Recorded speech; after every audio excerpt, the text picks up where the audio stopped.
Now see बेटा, addiction बहुत easy सा टॉपिक है, लत हो जाना किसी चीज़ की, ठीक है, जैसे ड्रग्स की, अल्कोहल की, इन सब की एकदम से हैबिट हो जाना। Habitual physiological dependent on a substance, एक ऐसी हैबिट होना, फिजियोलॉजिकली भी इस तरीके से उस चीज़ के ऊपर डिपेंड होना, किसी पर्टिकुलर सब्सटेंस के ऊपर, which is beyond the voluntary control, मतलब हम उसे छोड़ना चाह रहे हैं बट छोड़ नहीं पा रहे हैं, बियॉन्ड हो गई है वो वॉलंटरी कंट्रोल, उस चीज़ को हम नाम देते हैं एडिक्शन। जैसे हम बात करें टोबैको एडिक्शन की, सोर्स है टोबैको का निकोटियाना टोबैकम, ठीक है, तंबाकू वाला plant. It is a tall annual herb है, फैमिली सोलेनेसी से बिलोंग कर रहा है। ड्राइड एंड क्योर्ड लीव्स जो हैं इसके, ड्राई और जो लीव्स हैं इसके, ड्राई और क्योर लीव्स, उन्हें काम में लाया जाता है। मोड ऑफ यूज़ की अगर हम बात करें तो smoking, chewing and snuffing, directly inhale करना, मतलब नाक के थ्रू जो उसे स्मेल किया जाता है वो। अफेक्ट ऑफ निकोटिन, अगर लो कंसंट्रेशन में लिया जा रहा है तो वो नर्व इम्पल्सेस को स्टिमुलेट करेगा, मसल्स को कहीं ना कहीं रिलैक्स करता है, एड्रेनलिन रिलीज करवाता है, हार्ट बीट को बढ़ा देगा, ब्लड प्रेशर बढ़ा देगा, और कहीं ना कहीं हार्ट डिजीज़ के जो चांसेस हैं वो भी वो एनहांस करता है। फिटल ग्रोथ को रोकता है, अगर कोई प्रेग्नेंट लेडी टोबैको लगातार ले रही है तो वो उसके लिए हार्मफुल है। और टोबैको एडिक्शन धीरे धीरे बॉडी क्या है उसके लिए एडिक्ट भी हो जाती है। अगर हाई कंसंट्रेशन में लिया जा रहा है तो पैरालिसिस द नर्व सेल को पैरालाइज कर देगा, बिल्कुल ख़राब कर देगा। स्मोकिंग से रिलेटेड कौन कौन से डिजीज कॉज वो कर सकता है, जैसे कैंसर। बेंजीपायरिन जो टोबैको में प्रेजेंट है वो कार्सिनोजेनिक होता है। स्मोकिंग म्यूटेट कर देगा जीन P53 को, ये वो जीन है जो बॉडी को कहीं ना कहीं कैंसर से बचा रहा है, कैंसर होने से रोक रहा है। अगर ये जीन मॉडिफाई हो गया तो कैंसर होने के चांसेस बढ़ जाते हैं। कार्डियोमस्कुलर अगर हम बात करें, हार्ट और मसल से रिलेटेड, एड्रेनलिन वो रिलीज करवा रहा है निकोटिन, जिसके कारण ब्लड प्रेशर बढ़ रहा है, हार्ट बीट बढ़ रही है। कॉन्स्ट्रिक्शन ऑफ आर्टरीज वो एनहांस करता है, जिसके कारण क्या है बहुत सारी हार्ट से रिलेटेड डिजीज हो सकती हैं। स्मोकर कफ एंड ब्रोंकाइटिस, ये तो नॉर्मल सी प्रॉब्लम हो जाती है कि टोबैको जो है म्यूकस मेम्ब्रेन प्रेजेंट है थ्रोट और ब्रोंकाइटिस के ऊपर, ब्रोंकाई के ऊपर, उसे वो इरिटेट कर देगा, धीरे धीरे खराब कर देता है, जिसके कारण कफ और ब्रोंकाइटिस हो जाती है। एम्फाइसीमा, स्मोक में irritate and break the lung alveoli, और मतलब एल्वियोलाई अगर खराब हुई तो जितना भी एक्चुअल सरफेस एरिया था एक्सचेंज ऑफ गैसेस के लिए वो कम हो जाता है, जिसके कारण क्या है सांस लेने में भी दिक्कत होती है, एम्फाइसीमा होता है। स्टमक डिसऑर्डर की अगर हम बात करें तो smoking increase the secretion of gastric juice, बढ़ा देगा एक टाइम के ऊपर, और उस टाइम पे बढ़ा रहा है जब उसकी ज़रूरत नहीं है तो वो धीरे धीरे क्या करेगा, गैस्ट्रिक की वॉल लेयर पे ही अफेक्ट करना शुरू कर देगा और वहाँ अल्सर कॉज करेगा। Pulmonary tuberculosis, pulmonary word relates with the lungs, tuberculosis lungs के टीबी वाली बीमारी कॉज करेगा। टिश्यू डैमेज, स्मोकिंग में damage ciliated epithelium lining of trachea और ब्रोंकाई, उसको धीरे धीरे ख़त्म कर देगा। इम्यून सिस्टम के ऊपर भी इसका रिवर्स अफेक्ट आएगा, इम्यून सिस्टम को ये वीक बना देगा। Reduction in vital capacity, 11th में पढ़ा था आपने वाइटल कैपेसिटी, और वो वाइटल कैपेसिटी को, लंग्स की वाइटल कैपेसिटी को स्मोकिंग क्या है और टोबैको मतलब क्या है, रिड्यूस बना देगा।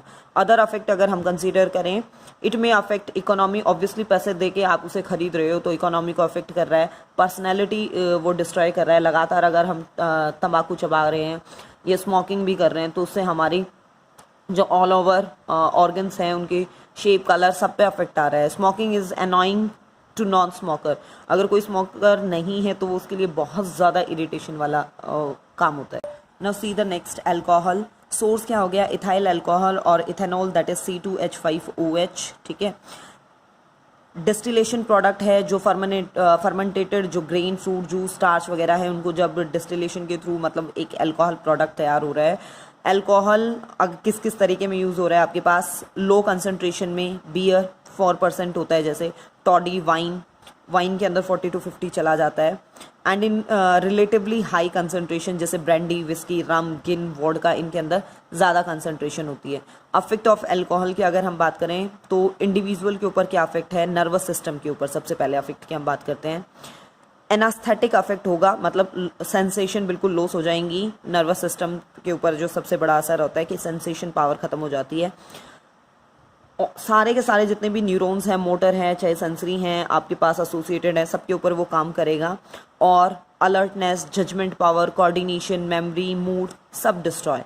सेरिब्रम, ठीक है, cerebrum that is cerebral hemisphere is affected, जो मेन साइट है स्पीच की, कंट्रोल स्पीच के लिए, रीजनिंग पावर के लिए, थिंकिंग के लिए, उसके ऊपर सबसे पहले अफेक्ट आना शुरू हुआ। And person loses the judgement power, उसकी विल पावर, सेल्फ कंट्रोल, वो सब खो देता है। और जितना अल्कोहल का अफेक्ट जो है वो बढ़ता चला जाएगा, इंक्रीजेज इमोशनल कंट्रोल सफ़र। आपने देखा होगा कि कोई रो रहा है तो कंटिन्यूसली रोता जाता है, हंस रहा है तो हंस रहा है, मतलब वो इमोशनल एस्पेक्ट लॉस होना शुरू हो जाते हैं। सेरिबैलम जो हिंड ब्रेन का पार्ट है वो भी अफेक्ट होगा, जिसके कारण क्या है, डिजी, मतलब वो बैलेंस नहीं बन पाता। पॉस्चर और इक्विलिब्रियम ये सेरिबैलम पार्ट मेंटेन करता है, वो नहीं हो पाएगा। टंग मसल्स आर, मतलब बोलने में दिक्कत होगी, टंग मसल्स पे अफेक्ट आएगा। Final stage of drinkers the victim become completely helpless और अनकॉन्शियस, बिल्कुल बेहोश हो जाना। Heart action, digestive action, respiration slow down हो जाएंगे और डेथ, नियर टू डेथ वो पहुंच सकता है। स्टमक के ऊपर क्या अफेक्ट आएगा, अगर आपने अल्कोहल की स्मॉल डोज ली है तो वो स्टिमुलेट करेगा गैस्ट्रिक जूस के सिक्रीशन को, लेकिन आपने बहुत ज़्यादा अगर ले लिया है तो painful inflammation of the stomach, जिसके कारण गैस्ट्राइटिस हो सकता है। इन्फ्लामेशन मतलब उन मसल्स में स्वेलिंग आ जाना, थोड़ा सा इन्फेक्शन हो जाना। लीवर के ऊपर क्या अफेक्ट आएगा, सबसे ज़्यादा अफेक्ट ही ड्रिंकिंग का लीवर के ऊपर होता है। Alcohol is change into toxic substance acetaldehyde, liver के अंदर वो एसिटल्डिहाइड में कन्वर्ट होता है। Liver synthesized fat from alcohol, वो फैट बनाना शुरू करता है। एक्सेसिव फैट रिड्यूसेस द, बहुत ज़्यादा फैट बनने के कारण क्या होगा, जो ग्लाइकोजन बनना चाहिए था, एंजाइम बनने चाहिए थे, स्ट्रक्चरल प्रोटीन बनने चाहिए थे, वो नहीं बन पाए। और धीरे धीरे लीवर जो है आपके पास carbohydrate, fat and protein metabolism to store the, मतलब जो इतनी सारी साइट है वो सारे काम होनी चाहिए उनकी जगह, वहाँ वो लीवर सिर्फ फैट स्टोरेज के लिए बच जाएगा, जिसे कहते हैं फैटी लीवर सिंड्रोम।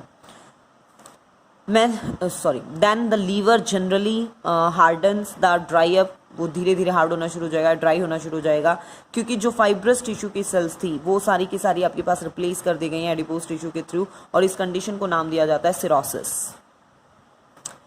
हार्ट के ऊपर क्या अफेक्ट आया, alcohol constant dilation of the arteries occur which affect the working of the heart की, मतलब वर्किंग के ऊपर भी वो लगातार अफेक्ट डालता है। किडनीज, बहुत ज़्यादा काम करना पड़ता है किडनी को। Excess water taken with the alcohol जो लिया गया है वो नॉर्मल जो किडनी की फंक्शनिंग है उसके साथ इंटरफेयर करता है और बहुत ज़्यादा उसके ऊपर स्ट्रेस बढ़ जाता है, जिसके कारण किडनी फेल्योर के चांसेस हो जाते हैं। इम्यूनिटी के ऊपर क्या अफेक्ट रहेगा, धीरे धीरे बॉडी की जो इन्फेक्शन से लड़ने वाली पावर है, रेजिस्टेंस पावर है, वो ख़त्म होनी शुरू हो जाती है और बिल्कुल हेल्थ नेग्लेक्ट होनी शुरू हो गई है। अफेक्ट ऑन बेबीज़, जो बेबीज़ हैं अल्कोहलिक मदर, अगर मदर ले रही है तो वो अनहेल्दी होंगे, अंडर वेट भी हो सकते हैं और एबनॉर्मल भी हो सकते हैं, कोई ना कोई एबनॉर्मलिटी उनके अंदर होगी। फैमिली के ऊपर बहुत ज़्यादा अल्कोहल कॉस्टली होती है, अगर अल्कोहल लगातार खरीद रहे हैं तो ऑब्वियसली उनकी जो बेसिक नीड कंप्लीट होनी चाहिए थी उनकी जगह अल्कोहल लिया जा रहा है, जिसके कारण डोमेस्टिक प्रॉब्लम हो सकती हैं और जो बच्चे वगैरह हैं वो एंटी सोशल भी बन सकते हैं उस टाइप की फैमिली के। सोसाइटी के ऊपर क्या अफेक्ट है, alcoholism is associated with social crime, मतलब शराब पी के अल्कोहल का यूज़ करके लोग बहुत ज़्यादा वायलेंट हो जाते हैं और सोशल क्राइम करते हैं, जितनी भी मॉरल वैल्यूज़ हैं उनको वो अवॉइड कर रहे हैं और वायलेंस उनका मतलब एक कॉमन रिजल्टेंट होता है। शराब पी के अगर गाड़ी वाड़ी चलाई जा रही है तो एक्सीडेंट के चांसेस बढ़ जाते हैं। ठीक है, this is all about the addiction.